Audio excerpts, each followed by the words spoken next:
E aí, galera do sexto ano, o professor Jairo chegando para mais uma aula de arte. E hoje nós vamos falar sobre alguns assuntos de grande importância relacionado ao teatro, relacionado à máscara, já que nós estamos trabalhando com essa temática também sobre a dança. Então nós vamos hoje, em nosso encontro, falarmos também sobre o relacionando conceitos. Então espero que você tenha conseguido concluir o relacionando conceitos e agora nós vamos trazer essas informações para vocês. Eu quero, início, trazer para vocês um pouco sobre essas danças que nós discutimos no último encontro, que eram as danças de guerra, né? A dança também pode servir para mostrar força, vigor e coragem. É o caso de muitas danças de proteção das tribos contra invasores. Essas danças ficaram conhecidas no senso comum como danças de guerra, mas elas demonstram a força da comunidade que está preparada para defender sua cultura e seu povo. Então nós temos ali jovens da tribo Maori realizando o Haka, que é a dança da guerra típica da Nova Zelândia. Então você tem ali. Muitos povos têm danças de guerra. Uma delas é a Haka, na Nova Zelândia, que demonstra a força do povo Maori. Ela é utilizada para dar boas-vindas aos visitantes nas festividades e para intimidar os inimigos. Nela, os passos são vigorosos e os participantes fazem caretas, cantam e executam os movimentos juntos. Essa dança ficou conhecida mundialmente, né, por uma performance dos jogadores de rugby da seleção da Nova Zelândia, que costumavam realizar essa dança antes dos jogos. Então nós temos aqui o Para Saber Mais.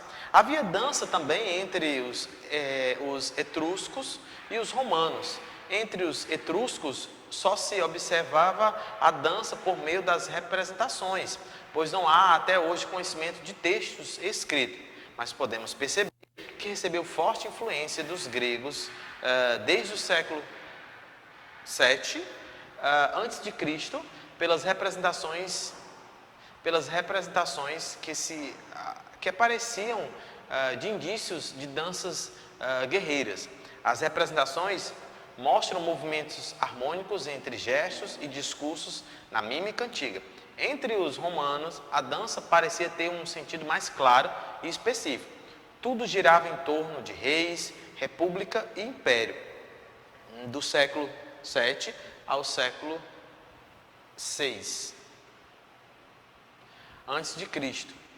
Roma foi dominada pelos etruscos, assim, as danças eram de origem agrária, mas podemos destacar também as danças guerreiras, que são os costumes entre os salinos, celebradas amplamente durante a primavera, em honra a Marte, deus da guerra, ou seja, ainda nessa época encontra-se a dança sagrada.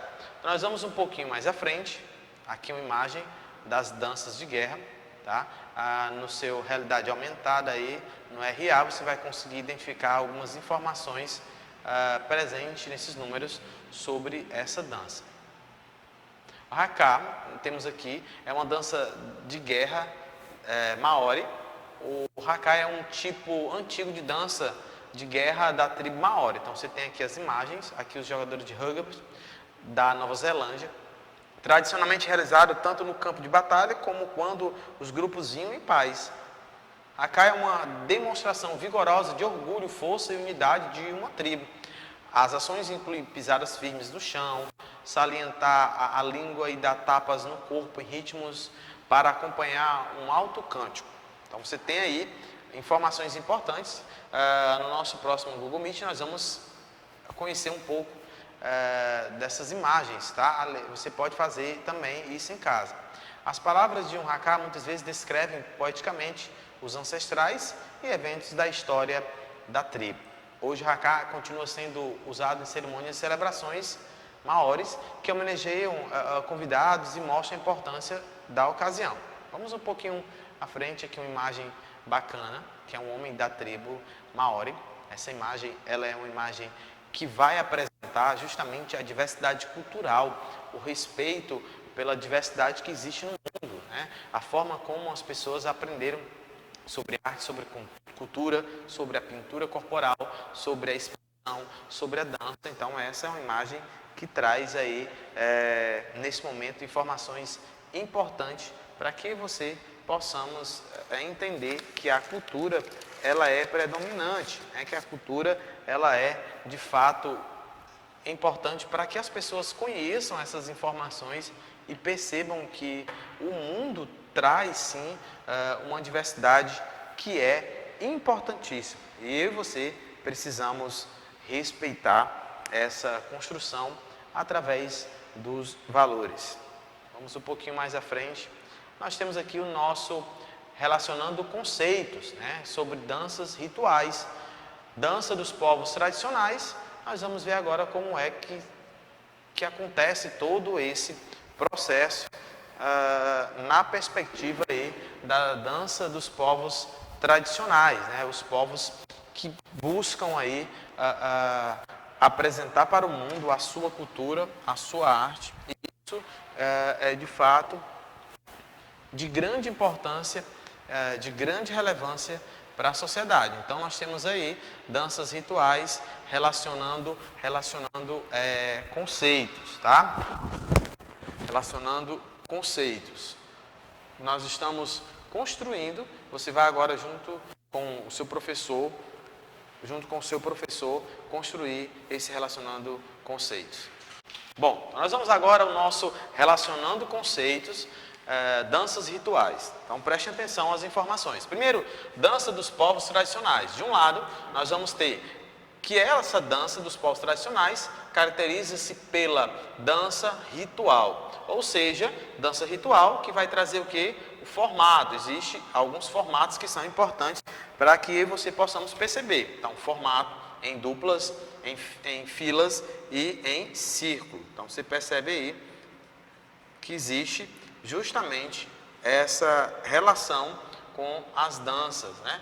Mais à frente, nós vamos ter principais objetivos, valorização da cultura. Lembra da imagem que eu coloquei para vocês? Vamos voltar um pouquinho para a gente relembrar um pouquinho da imagem. Olha, essa imagem é justamente a condição que nós estamos trazendo aqui da valorização da cultura, né? O respeito à diversidade cultural que existe no mundo inteiro. No outro lado, nós vamos trazer danças dos povos tradicionais. Pode envolver, o que pode envolver? Você conseguiu construir a resposta? Pode envolver o transe, né, que nós trabalhamos no livro. Que significa o quê? O transe, estado de consciência alterada. Existe alguns movimentos, existe alguns grupos, culturas específicas que trabalham transe, né, e é o estado de consciência alterado. É o momento em que ele entra no êxtase e que ele fica justamente com essa consciência alterada. Dança ritual pode ser justamente dança de guerra, que é o que nós estamos comentando hoje aqui com vocês, tá? Danças de guerra. Percebam que essa dança ela é utilizada também por jogadores, tá? O haka, que é a dança maori, ok? Essa dança ela é justamente um momento em que eles se utilizam para mostrar, para apresentar para as pessoas toda a sua cultura, toda a sua braveza em relação à força em que eles têm em relação à sua cultura. Vamos um pouquinho mais à frente para que a gente possa compreender. Aqui eu encerro esse primeiro momento trazendo a imagem novamente da dança tradicional japonesa. Agora você vai para o próximo livro. Tá? A unidade 4 ainda, nós estamos trabalhando arte e etnia e nós começamos aí com esse material, com essa capa, que também traduz sim o significado da arte, tá? A arte sendo representada através aí da diversidade cultural. Então, nós vamos trabalhar identidades cruzadas, então você possa acompanhar justamente o seu material. Nós vamos falar um pouco sobre máscara. Nesse capítulo nós vamos falar sobre teatro de povos singulares, a diversidade cultural dos adereços, a importância desses adereços dentro da perspectiva teatral e também o estudo dos elementos cênicos. Olha como é interessante, o teatro está sendo abordado de uma forma diferenciada nesse capítulo. Nós vamos conseguir compreender através desse teatro dos povos singulares, povos diferentes, que vão trazer uma abordagem mais ampla. Então, os elementos cênicos são justamente os elementos que vão estar dentro dessa ideia do cenário, né? Essa ideia que é justamente ali a construção.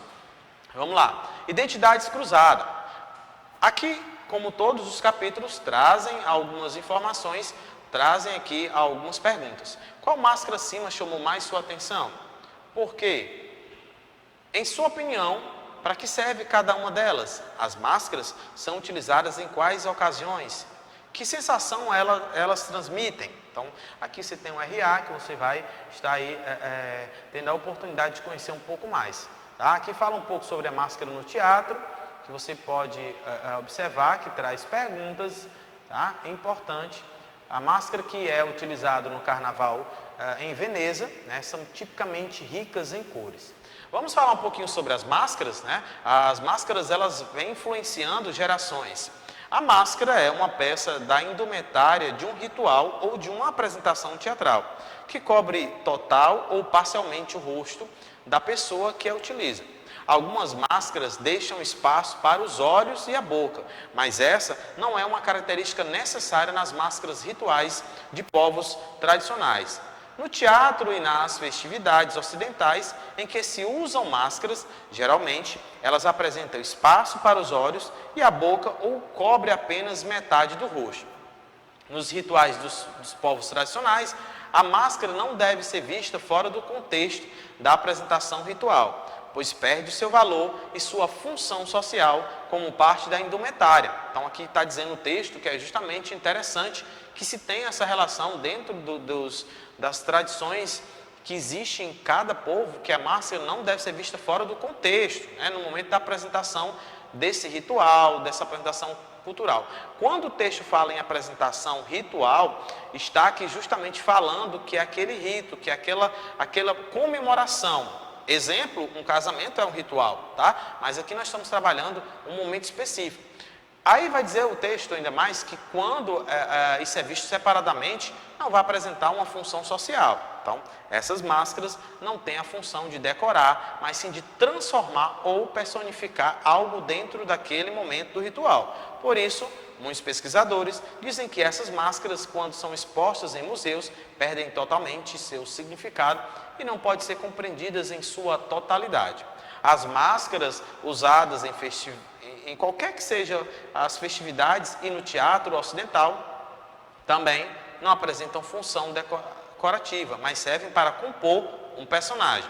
Desde os tempos pré-históricos, as tribos fazem máscara com pele de animais e outros elementos da natureza para se camuflar e atrair sua caça com mais facilidade, além de utilizá-las em rituais religiosos. Nesses rituais, acreditava-se que as máscaras com feições deformadas ou agressivas funcionavam tanto para assustar maus espíritos, como para agradar aos deuses que controlavam os elementos da natureza. Então, você tem aí algumas máscaras, talvez, para a nossa cultura, você vai achar diferente, mas nós estamos lendo e compreendendo acerca do respeito em relação à diversidade cultural. Aqui imagens que trazem diferenças de máscara, tá? E agora nós vamos falar a importância dessa máscara dentro do contexto do teatro, tá? Então você tem aí a máscara nessa perspectiva cultural. Percebam que a máscara ela é importante. O início desse capítulo fala identidades cruzadas, que é aquilo que vai se cruzar em relação à máscara. Quando a máscara é usada no rosto, ela serve para disfarçar e esconder quem a está usando.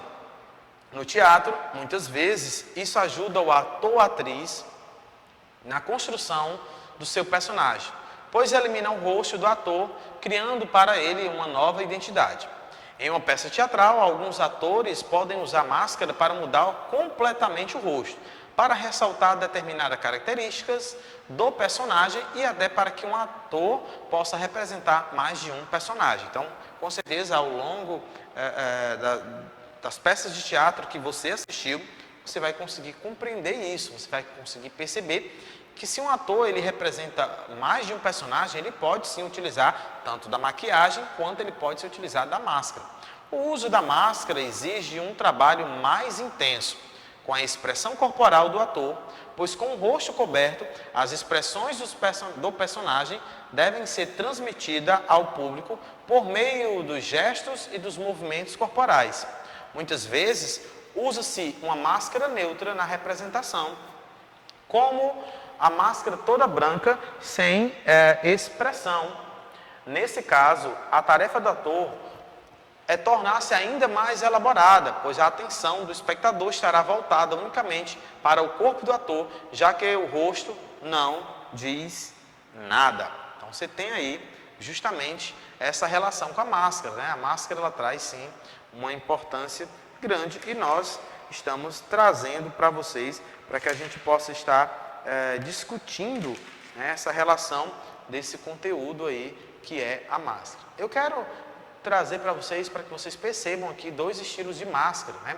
O primeiro aqui que você está percebendo é uma máscara que é lá de Veneza, veneziana, né? Uma máscara que está nos grandes eventos, os carnavais de Veneza, que se utilizam dessas máscaras que têm um certo glamour. Mais embaixo nós estamos trazendo máscaras sem expressão, que de fato é utilizado. No teatro nós vamos compreender que existem duas máscaras que são de grande importância, que vai traduzir ali toda a essência do teatro. E essas máscaras, elas são ali um documento histórico para quando você olhar, você perceber que as máscaras estão ali representando dois momentos, né, do teatro, o momento do drama, né, o momento ali da comédia, eles estão inseridos nesse mesmo ambiente. Eu quero encerrar esse momento com essas máscaras para que você possa compreender a importância, tá? Nesse capítulo hoje, nós conseguimos trazer para vocês um pouco sobre as danças, também as danças de guerra, e também trouxemos aqui a identidades cruzadas, ou seja, um pouco dessa cultura, a importância da utilização da máscara dentro do contexto artístico. Nós encerramos esse momento trazendo as imagens para vocês sobre as máscaras utilizadas em Veneza e as máscaras utilizadas no teatro, no drama, como já falei para vocês, e no mesmo momento como comédia ou a utilização dentro da perspectiva ali da tragicomédia. Vou ficando por aqui até o nosso próximo encontro. Se você tiver uma máscara em casa, você pode aí colocar a máscara e perceber a diferença em que ela traz no jogo cênico, ou seja, no teatro. Valeu, até o próximo encontro.